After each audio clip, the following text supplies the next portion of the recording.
Buenas tardes, somos el equipo 6 de la asignatura Robótica de la Universidad Politécnica de Madrid y procedemos a la demostración del control de un actuador de robot.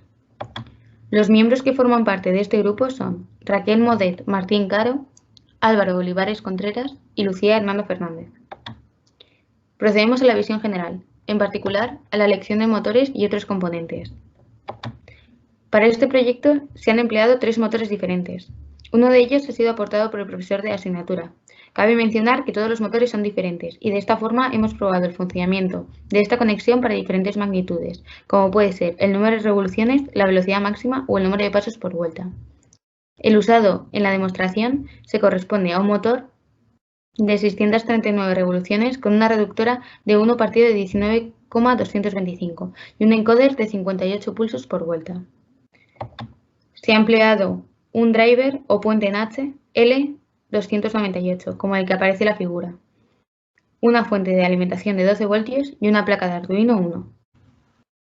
Se ha realizado una recopilación de los pasos más relevantes que se han seguido para establecer la conexión Arduino-MATLAB a través de un puerto serie, consiguiendo así la recepción y el envío de datos por ambas partes.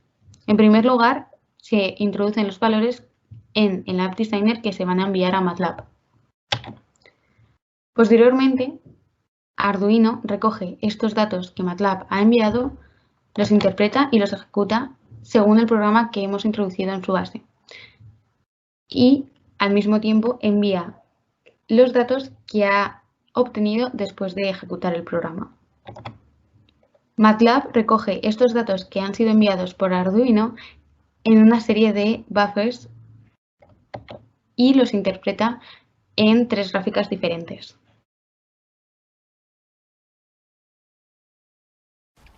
Para la identificación del motor hemos utilizado la herramienta System Identification de MATLAB, que nos permite crear modelos matemáticos a partir de datos de entrada y de salida. En este caso vamos a calcular una función de transferencia. Lo primero que nos aparece es lo que vemos en pantalla. En el input vamos a meter un vector de 50, ya que lo hemos hecho con la tensión al 50%, y en el output vamos a meter un vector que hemos almacenado en MATLAB y tiene recogidos los datos leídos por el encoder, es decir, la velocidad real. Una vez recogidos estos datos, nos muestra la siguiente pantalla, el System Identification, en la cual donde vemos la cajita de estimar vamos a poner ahí función de transferencia. Nos muestra esta función de transferencia y, como podemos observar, tiene un 61,76% de estabilidad. No es muy buena estabilidad, por lo que decidimos linealizar los datos, ya que el PWM y la velocidad real del motor no guardan una relación lineal. Aquí podemos observar que se recogen 20 intervalos y se aproxima la gráfica en cada intervalo por una recta de pendiente m y de ordenada n, y se obtienen los siguientes cálculos. Con estas rectas podemos crear una gráfica, como podemos ver en pantalla, de velocidad real versus valor PWM. También podemos observar cómo cambia realmente la velocidad. A la izquierda tenemos cómo cambia el motor de velocidad cuando los datos no están linealizados, mientras que a la derecha podemos observar los datos linealizados que se corresponden con lo que quiero obtener. Finalmente, hemos realizado los mismos pasos que hemos descrito al principio de este vídeo para identificar la función de transferencia, y en este caso hemos metido los datos leídos por el encoder ya linealizados y hemos obtenido esta función de transferencia que, como podemos observar, tiene una estabilidad del 93,4%, mucho mayor que la anterior. Esta es la interfaz gráfica de MATLAB. Tenemos un botón de conectar y otro de desconectar. El de conectar, nada más darle, se nos abre una nueva ventana con todos los puertos disponibles y seleccionamos aquel en el que esté conectado nuestra placa Arduino.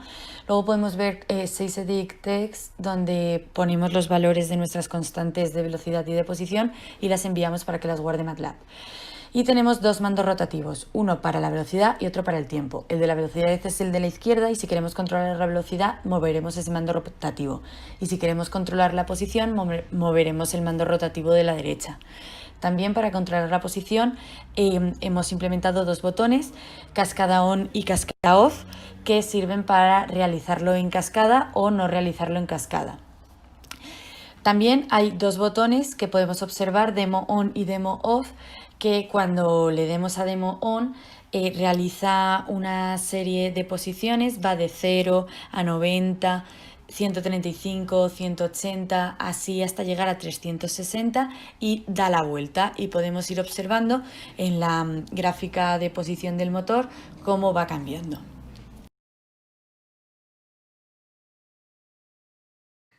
El control de velocidad se realiza mediante un regulador PID que está caracterizado por sus tres constantes, K sub K sub P, K sub I y K sub D, que ahora procedemos a ver en el vídeo como para unos valores que hemos, gracias a nuestra función de transferencia, hemos estimado que los valores de 0,53 y 0,01 son adecuados para tener un control de velocidad que responda aceptablemente, pero a continuación vamos a cambiar estos parámetros para observar cómo afecta. Por ejemplo, un cambio en la K sub P va a producir que no alcancemos el valor estimado con tanta rapidez como antes, y algo similar va a ocurrir cuando cambiemos K sub I. Aparte de que en determinados momentos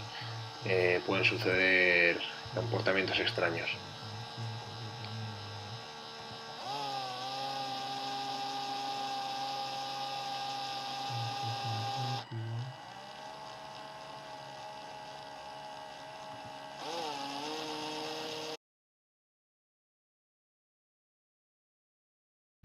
Para el control de posición hemos implementado dos tipos diferentes de control.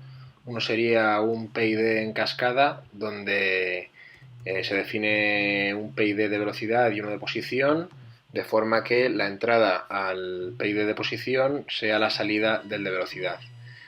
En nuestras pruebas hemos visto que este PID en cascada, como podemos ver ahora, no funciona demasiado bien. Al final acaba alcanzando el valor, pero oscila mucho.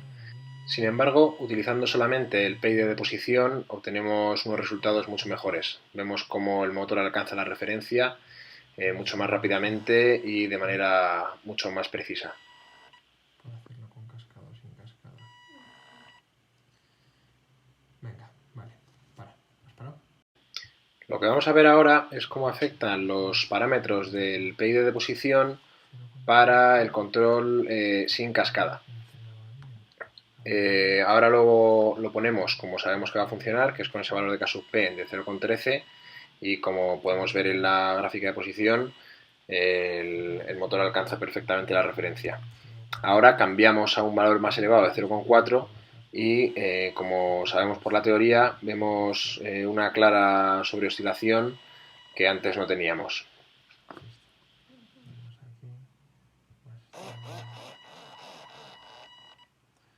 Visto que sobreoscilaciones tiene. Todo es porque has cambiado el parámetro de la K sub P. Ahí está. Vale, ya puedes parar. Queremos mostrar una cosa que nos ha llamado mucho la atención, que es cómo efectivamente el regulador PID de velocidad se adapta a las circunstancias de carga que tenga. Ahora vamos a forzar excesivamente el motor con la mano y vamos a ver en la gráfica del medio cómo el driver saca un voltaje, una señal de PWM mucho mayor para alcanzar la misma referencia, porque nota que se está frenando, que es efectivamente como debe funcionar. Para poder... Vale, ya. Por último, vemos aquí en pantalla completa el modo de funcionamiento demo que hemos incluido en la interfaz, que, como ha explicado mi compañera, provoca que el motor se mueva a intervalos de 45 grados. Hemos colocado una referencia radial para ver si efectivamente se cumplían nuestros objetivos, y vemos como efectivamente el 0 y el 360 están en el mismo sitio, y ahora cuando vuelva de nuevo al 0 se clavará donde debe.